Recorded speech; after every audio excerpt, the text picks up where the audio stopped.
parsing is attempt to find, and in the tree there should be the branches and leaves. So there are leftmost derivation and the rightmost derivation. So the top-down parsing, it is attempt to find the leftmost derivation, and the recursive descent parsing is also known as the top-down parsing, and the parser for the grammar G that takes as an input tokens and produce the relative parse tree. What the example I have given yesterday. The input tokens, that is the lexical analysis, the stream of tokens. It will take the inputs, the grammar. The position is equal to initial plus rate into 60. That is the grammar. And from there you can generate the parse tree. From the grammar you can draw the parse tree, which is the nonlinear data structure. So this and there are leftmost derivation, rightmost derivation, and if there are two or more parse tree, then if the grammar is very complicated, that means it is an ambiguous grammar. Then it's both the leftmost derivation, rightmost derivation all there, then it is ambiguous grammar, and that is also a parse tree. So top-down parser, it will starts with the root and works down to the leaves.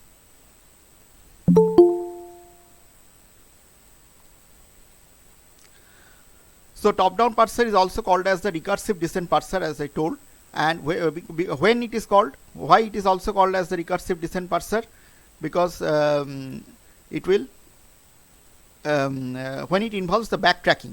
That means what is backtracking? It will take makes repeated number of scans as the input. Whenever you give the input, it will take the repeated number of scans. That's why it is called as the backtracking. And the tabular implementation of the recursive descent parser and predictive parsing is to avoid backtracking.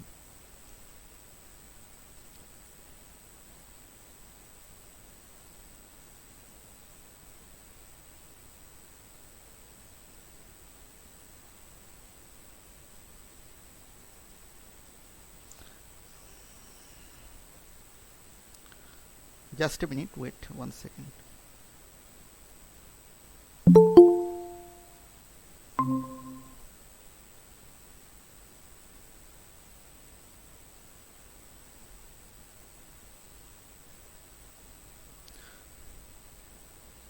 So next is the non-recursive predictive parsing. So this non-recursive predictive parser is built by maintaining a stack explicitly. So now comes the linear data structure. So can you tell me what are the three operations in the stack? Anybody? You as you said that you have heard the stack, it is a linear data structure, it is fine. So what are the three fundamental operations can be applied in the stack? Anybody? Sir, insert, delete, update. No, that is what is called as. Did you heard the push, pop, and stack top? These three terms. Yes, sir. Yes, sir. So yes, these sir. are associated with the stack. Insert, delete, update. That is for the queue. You have to tell now. That means here you have to push, and if you give any input, so the push and pop operations. These are the three fundamental operations in the stack top. Okay, fine. So X, Y, Z, and dollar. So these are the in a stack it is given. So X is the top element and dollar is the bottom element. So input A plus B dollar, and if you use the predictive parsing program, it will give the output and the parsing table. So predictive parser is an efficient way of implementing the recursive descent parsing by handling stack of activation records. It has an input, a stack, a parsing table, and an output. So the input, it contains the string to be parsed, followed by the dollar, the right hand mark. That is the input A plus B dollar. So this is the grammar it has been given, and the stack, it contains the sequence of the grammar symbol preceded by the dollar, which is the stack. Inside the stack folder, the XYZ dollar, that it is containing the sequence of the grammar. Initially the stack, it will contain the start symbol preceded by dollar. So parsing table, what is parsing table? It is a 2D array that is in the form of the matrix, where A is the non-terminal symbol and small a is the terminal of the symbol dollar. That means it is about the regular expression what I told yesterday. So the parser follows the program which determines the X, the symbol on the top of the stack, the current input symbol. These two symbols determine the action of the parser. That means when you write any program about the related to the stack operation data structure, if you write the program, and it will run in this format, in this way the compiler will execute the stack operation of the program. So next is the LL1 grammars. So LL1 grammar is the left to right and leftmost derivation. So first L is the scanning input from left to right, and second L with the leftmost derivation. So LL1 and 1 is the one input symbol which you look ahead at each step. So the predictive parser can be constructed for a class of the grammar called LL1 grammar.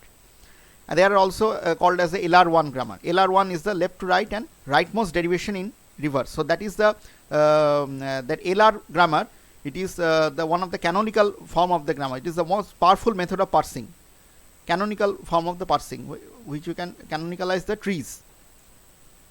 That is also in the under phase of the compiler while interfacing with the program. Next is the bottom-up parsing, the second method. The shift order is also called as the shift reduce parsing. Top-down parsing, it is associated to the leftmost derivation, and the bottom-up parsing, it is associated to left to right and rightmost derivation. And that's why what I said in the just now, the canonical reduction sequence, it is the rightmost derivation in reverse. R stands for the rightmost derivation reverse, and is the that's why it is obtained by handle pruning. So bottom-up style of parsing is called as a shift reduce parsing, and this method is bottom-up because it attempts to construct a parse tree for an input string beginning at the leaves of the bottom and working towards the root. That means it will construct the parse tree from the root, from the leaves and the top. That's why from the leaf to the root it will go. And top-down parsing, that is the recursive descent parsing, it is from the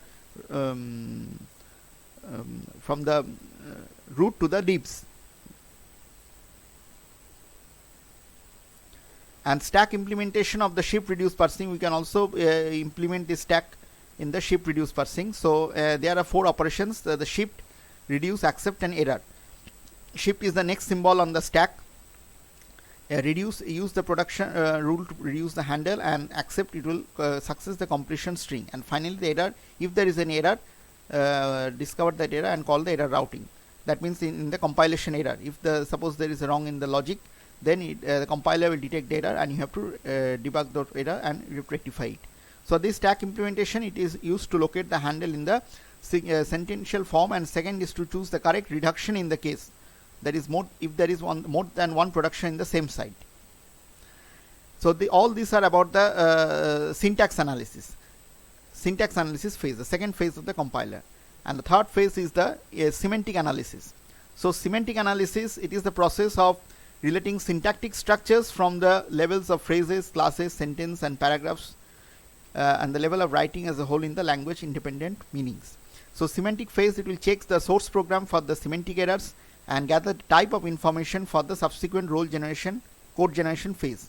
And it has one hierarchical structure determined by the syntax analysis phase to identify the operand and operators during the program execution. So in the syntax analysis, also called as the hierarchical analysis, and it involves grouping the tokens of the source program into the grammatical phrases that are used by the compiler to synthesize the output. That means, see, this is one parse tree. They are the same example they have taken: position equal to initial plus rate equal to 60, and these are the assignment, and they have designed the parse tree with this grammar, and they have identified the expression. So equal to is the assignment statement. That means position we are assigning to the initial and rate and 60. That's why equal to is the assigning statement, and identify position is identifying, and the expression is the initial plus rate star 60. This is the expression. So expression identify and expression identifier, and one branch of the left subtree, and the right subtree expression identify the rate, and the symbol star expression number is 60. In this way, any grammar will be given, and you have to design the parse tree. So this is as per the hierarchy it has done the syntax analysis. That's why it is involves in grouping the tokens of the source program into the grammatical phrases. And lexical analysis, the same thing.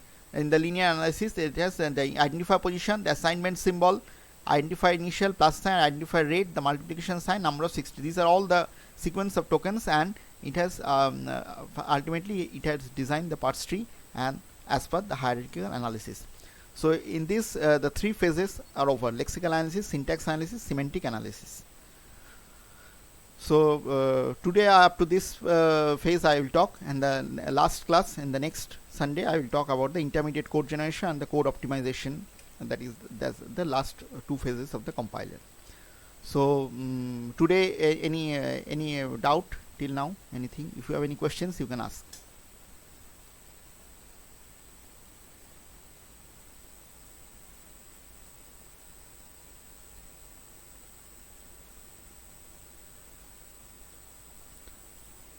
You can ask any questions, don't hesitate. You are free. Why we write tab.c Which one? Sorry. in, sir, previous slide, there have This one you are talking.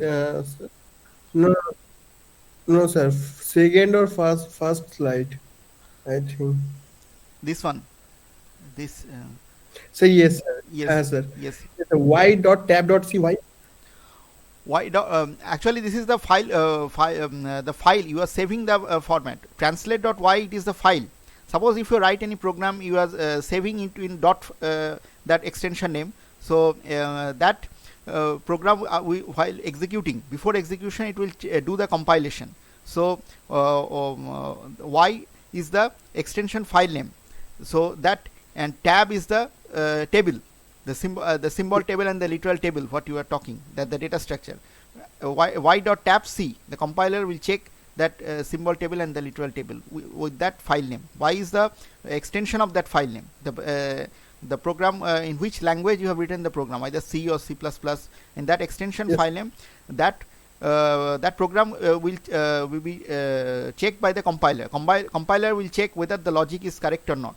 So that whole thing is be stored in the symbol table and the literal table. Data structure means what? We stored the data,